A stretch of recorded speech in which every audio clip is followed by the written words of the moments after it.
विवाहर मात्र 3 मिनिट मध्य छाड़पत्र नेले एही दंपति।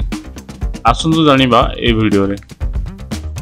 कुवैत सिटी रे एक आश्चर्यजनक घटना सामना को आछि। एठारे एक नवविवाहित जोड़ी विवाहर मात्र 3 मिनिट मध्य परस्पर को छाड़पत्र देइछन्ति। एक रिपोर्ट अनुसार कुवैत रे एही नवविवाहित जोड़ी कोर्ट मैरेज करथिले। विवाहर आनुष्ठानिक प्रक्रिया शेष होगा पर जेतेबेले नव दंपति कोर्ट रु बाहरथिले सेतेबेले कन्या जनक झुंटी पड़िथिले। एतिबेले नवविवाहित बर ताकू मूर्ख बोली कहिथिले। स्वामी को एही विवृत्ति को कन्या जनक सही न पारी क्रोधित हो जाइथिले। बहुत जुक्ति तर्क पर कन्या जनक पुनच कोर्ट रे पहुंची सेमानक विवाह को रद्द करने को विचारपति को अनुरोध करथिले।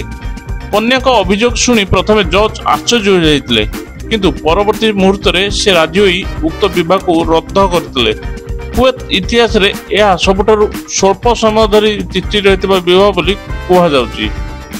दर्शक बंधु, वीडियो टी भल लागुछि तेबे लाइक शेयर कमेंट करिवे। आम चैनल को नुआ देखिले सब्सक्राइब करियो भूलिबेनी।